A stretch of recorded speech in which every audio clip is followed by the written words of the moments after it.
Video is for families, parents, guardians of my students in AP Art and Design at Adams High School, and that would be my fourth hour class, so your student's fourth hour.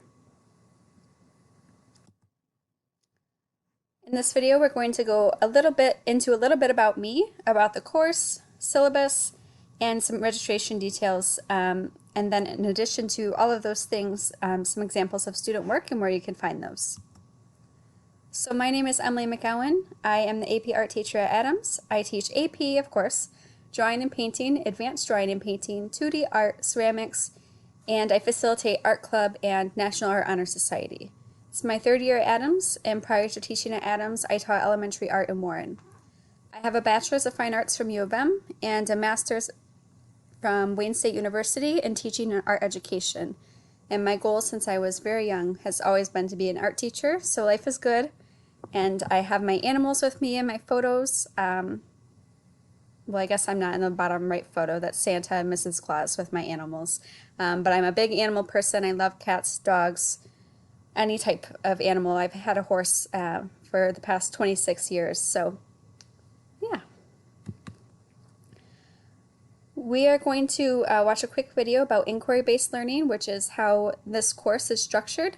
We'll just watch a section of the video, but just so you can get an idea of how students will be learning in this class and completing their work.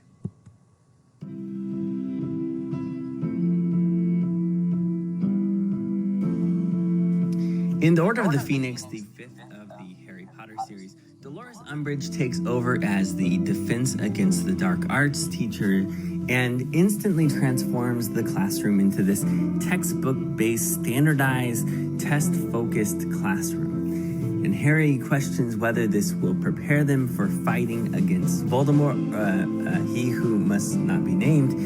And that's when Umbridge punishes him. And he ends up forming his own school within a school called Dumbledore's Army. Now, Dumbledore's Army is purely inquiry-based. While Harry is the teacher, he is mostly the guide on the side, empowering students to ask questions and find the answers themselves. They rely on each other and on various spell books to solve problems and answer their questions. It is a space of experimentation. And while the process might seem messy compared to Umbridge's standardized approach, the students learn at a rapid pace because they aren't wasting their time repeating what they already know.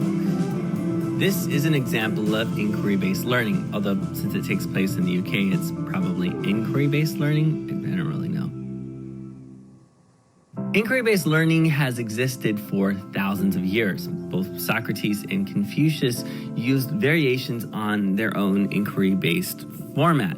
It's a critical component to the scientific method of the early Enlightenment, and it was a core idea of both Dewey and Montessori's ideas around student-centered learning. Padaste shares a model of the four phases of inquiry. It starts with orientation, which is often a form of discussion. It's where they become aware of the key idea.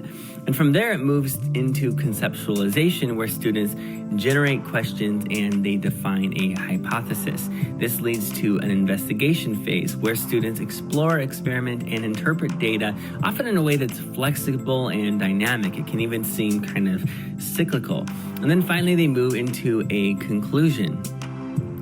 Heather Banshee and Randy Bell define four different types of inquiry that you can view on sort of a spectrum from teacher-centered. Okay, so the AP test for AP Art and Design is not a traditional written exam. It is a process where students complete a portfolio, and that portfolio can either be a drawing portfolio, a 2D portfolio, or a 3D portfolio. And each portfolio has two sections. So the first section of the portfolio that's worth 60% of students' final score for their AP test is the sustained investigation, and that is a series of 15 images. They do not have to be 15 finished works of art that relate to each other under a unified theme, and it's an investigation that happens over time.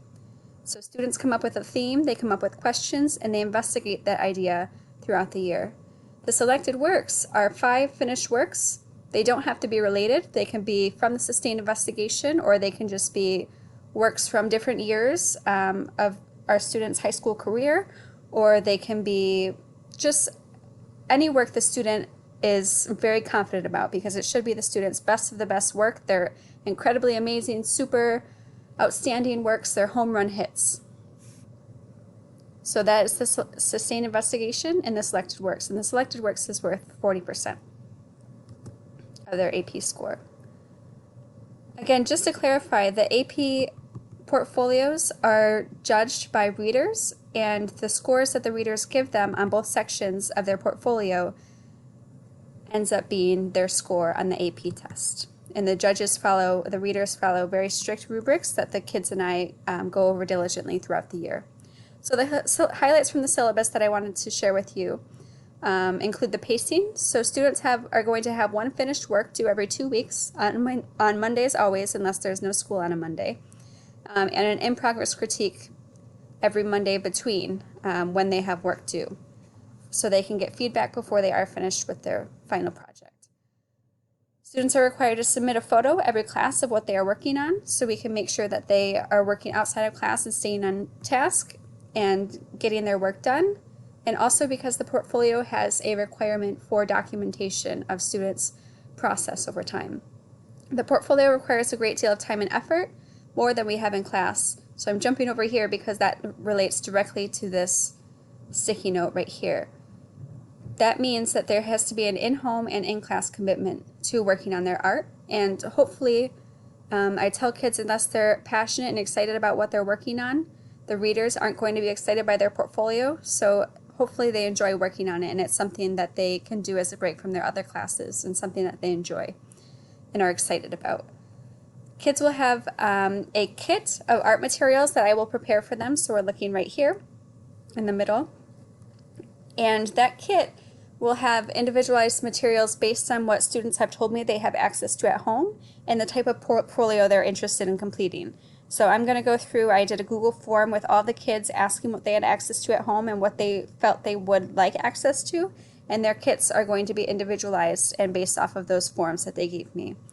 I'm also requiring, and the College Board requires, that students maintain a sketchbook for this course, because again, students need to document their process as part of the portfolio. And those process photos go into their portfolio as part of the 15 images in their sustained investigation. The number one goal I have for this course is not necessarily for students to get the best portfolio score in the world. That is a plus, but some kids are not going to take the AP exam. So I recommend it, but some kids choose not to. So my goal is for students to walk away with a portfolio that they're proud of. Registration details. So all year long classes must register for their AP test during the fall window, which is September 14th through October 26th. The cost is $100 per exam, and there's 15 fee reduced, but you must have up-to-date paperwork on file with Chartwells to qualify. Students must change their exam status to yes in AP Classroom, which all of our students have signed up for now, and submit payment for their exam to be ordered.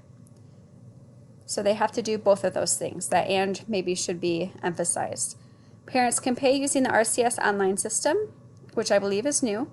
And then if a family cannot pay online, they should reach out to their counselors or counselor so we can arrange for payment by check and mail as the buildings are closed.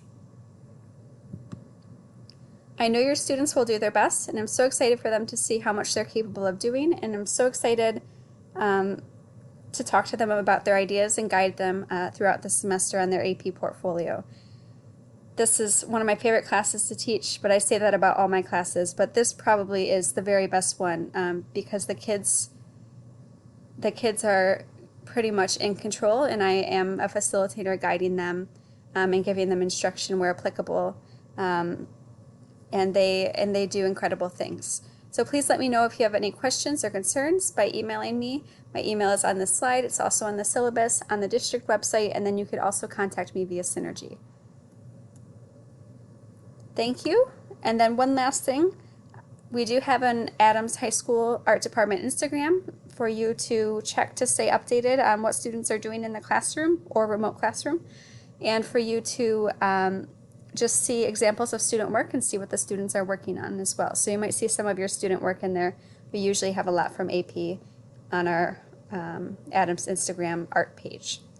Okay, thank you very much. And again, please let me know if you have any questions. This is a short amount of time to cover such a crazy and fun and exciting and amazing course. So thank you very much, and hopefully we'll talk soon.